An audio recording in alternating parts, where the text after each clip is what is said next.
Deux Chroniques, chapitre 8. Au bout de 20 ans, Salomon avait construit la maison de l'Éternel et son palais. Il reconstruisit alors les villes que lui avait données Hiram et y installa des Israélites. Salomon marcha contre Hamath-Tsoba et s'en empara. Il reconstruisit Tadmor dans le désert, ainsi que toutes les villes qui servaient d'entrepôt dans la région de Hamath. Il reconstruisit Beth-Horon la haute et Beth-Horon la basse, des villes fortifiées, munies de murailles, de portes et de verrous, Baalat et toutes les villes qui lui servaient d'entrepôt, toutes les villes destinées à accueillir les chars, celles réservées à la cavalerie, ainsi que tout ce qu'il lui plut de construire à Jérusalem, au Liban et sur tout le territoire dont il était le souverain. Il y avait toute une population, issue des Hittites, des Amoréens, des Phéréziens, des Héviens et des Jébusiens, qui avaient survécu et qui ne faisaient pas partie d'Israël. Leurs descendants étaient restés après eux dans le pays, parce que les Israélites ne les avaient pas détruits. Salomon les enrôla pour la corvée, statut qui leur est resté jusqu'à aujourd'hui.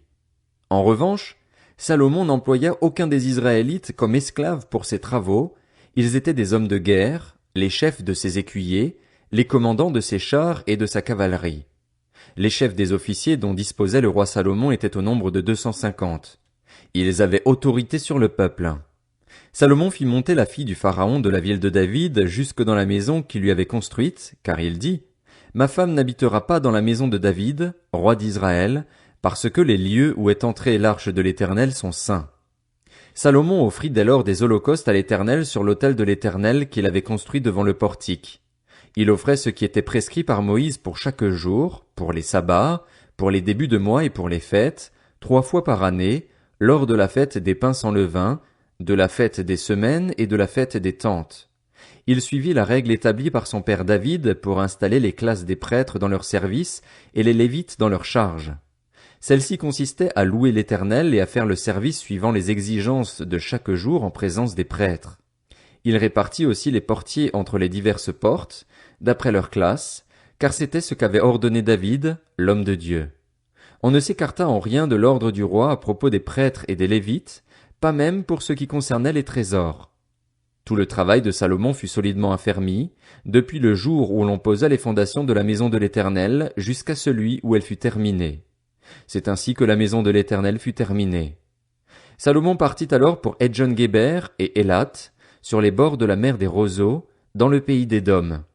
Et Hiram lui envoya, par l'intermédiaire de ses serviteurs, des bateaux ainsi que des serviteurs qui étaient des marins expérimentés. Ils allèrent avec les serviteurs de Salomon à Ophir et ils en rapportèrent plus de 13 tonnes d'or qu'ils remirent au roi Salomon. Deux Chroniques, chapitre 9. La reine de Séba apprit quelle était la réputation de Salomon et elle vint à Jérusalem pour le mettre à l'épreuve par des énigmes. Elle avait une suite très nombreuse, avec des chameaux chargés d'aromates, d'or en grande quantité et de pierres précieuses. Elle se rendit auprès de Salomon et lui exposa toutes ses réflexions. Salomon répondit à toutes ses questions. Il n'y eut aucun mystère pour Salomon, il lui expliqua tout. La reine de Séba vit la sagesse de Salomon, le palais qu'il avait construit, les plats servis à sa table, le lieu d'habitation de ses serviteurs, les fonctions et les tenues de ceux qui le servaient, ses responsables des boissons et leurs tenues, ainsi que les holocaustes qu'il offrait pour monter à la maison de l'Éternel. Elle en eut le souffle coupé et dit au roi, « C'était donc vrai ce que j'ai appris dans mon pays au sujet de ta situation et de ta sagesse. Je ne le croyais pas avant de venir et de le voir de mes yeux. Et l'on ne m'avait même pas raconté la moitié de la grandeur de ta sagesse. Tu surpasses ce que j'avais appris par la rumeur.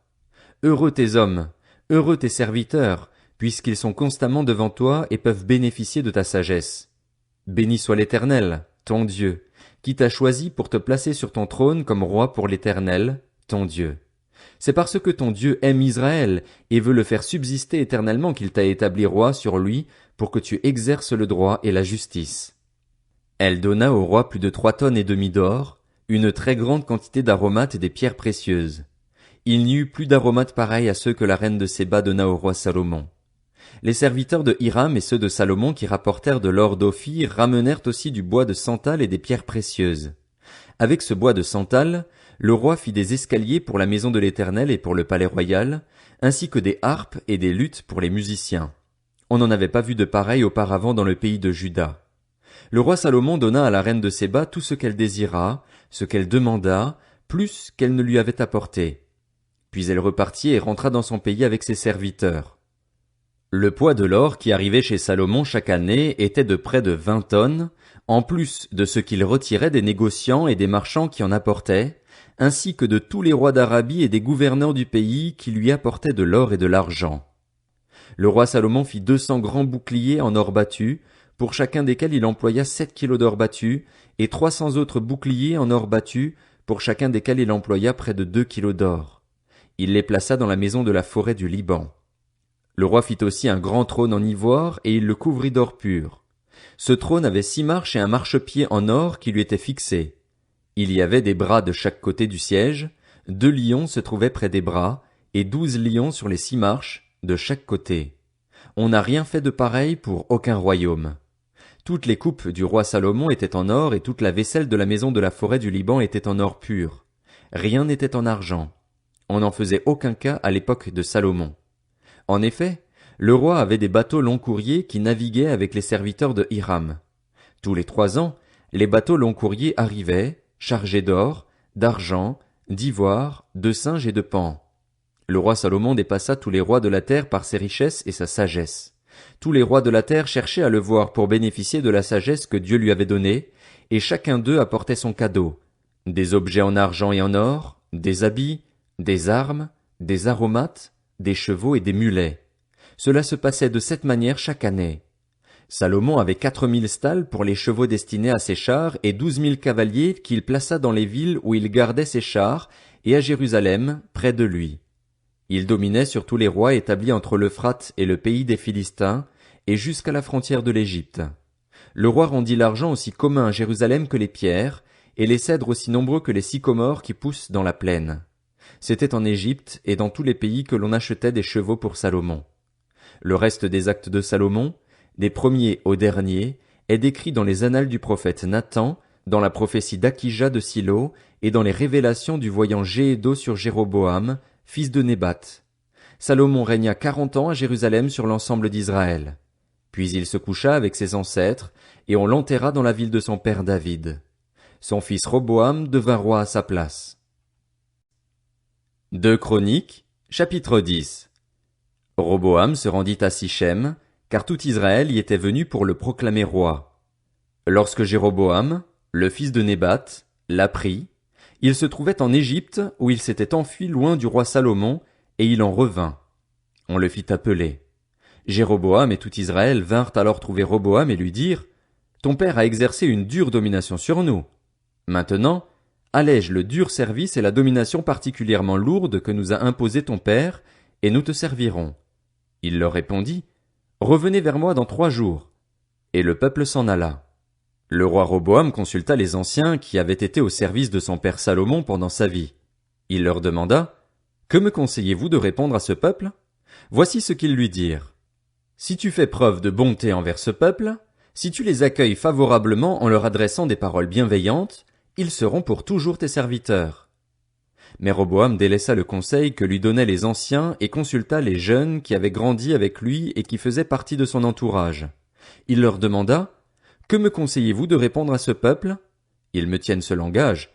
Allège la domination que ton père nous a imposée. » Voici ce que lui dirent les jeunes qui avaient grandi avec lui. « Le peuple t'a tenu ce langage. Ton père nous a imposé une domination particulièrement lourde, mais toi, allège son poids. De ton côté, dis-leur, mon petit doigt est plus gros que les reins de mon père. Mon père vous a imposé une domination particulièrement lourde, eh bien, moi je la rendrai plus lourde encore. Lui vous a puni avec des fouets, moi je vous punirai avec des fouets munis de pointes. » Jéroboam et tout le peuple vinrent trouver Roboam le 3e jour, conformément à ce qu'avait dit le roi. « Revenez vers moi dans 3 jours. » Le roi leur répondit avec dureté. Le roi Roboam délaissa le conseil des anciens et leur dit, d'après le conseil des jeunes, « Mon père vous a imposé une domination particulièrement lourde. Moi je la rendrai plus lourde encore. Lui vous a puni avec des fouets, moi je vous punirai avec des fouets munis de pointes. » Ainsi, le roi n'écouta pas le peuple.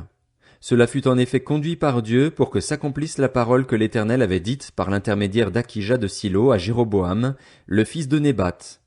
Comme le roi ne les écoutait pas, Tous les membres du peuple d'Israël lui répondirent, quelle part avons-nous avec David? Nous n'avons pas d'héritage avec le fils d'Isaïe. À tes tentes, Israël. Maintenant, occupe-toi des tiens, David. Et tout Israël retourna dans ses tentes. Les Israélites qui habitaient les villes de Juda furent les seuls qui reconnurent Roboam comme roi. Alors le roi Roboam envoya Adoram, qui était préposé aux corvées, vers les Israélites, mais ils le lapidèrent et il mourut. Le roi Roboam s'empressa de monter sur un char pour se réfugier à Jérusalem. C'est ainsi qu'Israël s'est détaché de la famille de David jusqu'à aujourd'hui.